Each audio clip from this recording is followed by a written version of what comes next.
আওয়ামী লীগ গণতন্ত্র ধ্বংস করে জাতীয় সংসদকে গোয়াল ঘরে পরিণত করেছিল। বিএনপি সরকার সেই সংসদকে মানুষের ভাগ্য পরিবর্তনের প্রাণকেন্দ্র হিসেবে গড়ে তুলবে বলে মন্তব্য করেছেন জাতীয় সংসদের whip advocate Ruhul Kuddus Talukdar Dulu. ATN বাংলার শুভরাত্রি অনুষ্ঠানে এই মন্তব্য করেন তিনি। অনুষ্ঠানের সঞ্চালক হাসান আহমেদ চৌধুরী কিরণ আশাবাদ জানান, এই সংসদ উন্নত ও সমৃদ্ধ দেশ গঠনে গুরুত্বপূর্ণ ভূমিকা রাখবে। বিস্তারিত মাহতাব মিনহাজের প্রতিবেদনে। যুক্তি থাকছে, তর্ক থাকছে, পাল্টা যুক্তি থাকছে। চলমান রাজনৈতিক প্রেক্ষাপট, সংসদের ভূমিকা এবং ভবিষ্যৎ রাষ্ট্রচিন্তা নিয়ে এটিএন বাংলার ইস্পাহানি মির্জাপুর নিবেদিত শুভরাত্রি অনুষ্ঠানে অংশ নেন জাতীয় সংসদের হুইপ অ্যাডভোকেট রুহুল কুদ্দুস তালুকদার দুলু। অনুষ্ঠানটি সঞ্চালনা করেন এটিএন বাংলার বার্তা পরিচালক হাসান আহমেদ চৌধুরী কিরণ। বর্তমান পার্লামেন্ট জনাব তারেক রহমান এবং বিএনপির যে সৌন্দর্য এবং বর্তমান পার্লামেন্টের সৌন্দর্য, সেই সৌন্দর্যকে ধারণ করে আমরা আগামী রাজনীতির পথে হাঁটব।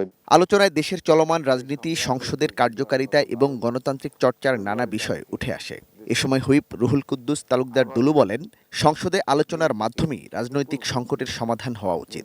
বিরোধী দলকেও সংসদমুখী রাজনীতিতে ফিরে আসার আহ্বান জানান তিনি। যে কোনো ইস্যু, যে কোনো বিষয় আলোচনা করা বা সমালোচনা করা বা যা কিছু করা, পরিবর্তন এই পার্লামেন্টই হচ্ছে আমাদের প্রাণকেন্দ্র।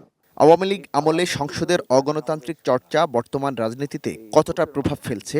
সঞ্চালক হাসান আহমেদ চৌধুরী কিরণের এমন প্রশ্ন হুইপ বলেন, বিগত বছরগুলোতে সংসদকে রাজনৈতিকভাবে ব্যবহার করা হয়েছিল। এতে দেশের গণতান্ত্রিক চর্চা ক্ষতিগ্রস্ত হয়েছে এবং রাজনীতি প্রশ্নবিদ্ধ হয়েছে।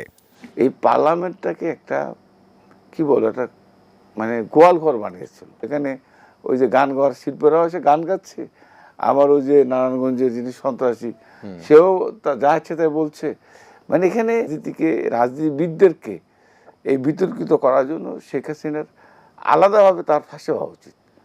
যে বাংলাদেশের মানুষকে এইভাবে রাজনীতিবিদদেরকে মানে দুর্নীতিবাজ।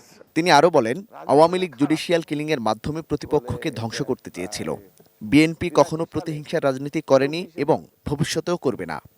বিএনপি আমরা প্রতিহিংসার রাজনীতি বিশ্বাস করি না, আমাদের নেতা বিশ্বাস করে না, আমরা বিশ্বাস করি না। আগামী দিনে প্রতিহিংসার রাজনীতি বাংলাদেশের মাটিতে কোনোভাবেই স্থান পাবে না বলে আমি বিশ্বাস করি। জিয়াউর রহমান যেমন কৃষি ও উৎপাদনে সবুজ বিপ্লব ঘটিয়ে দেশকে এগিয়ে নিয়েছিলেন, তেমনি তারেক রহমানের নেতৃত্বেও বাংলাদেশের নতুন অগ্রযাত্রা অব্যাহত থাকবে বলে আলোচনা উঠে আসে অনুষ্ঠানে।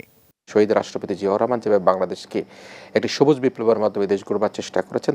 Mahtab Minhaj, ATN news, Dhaka.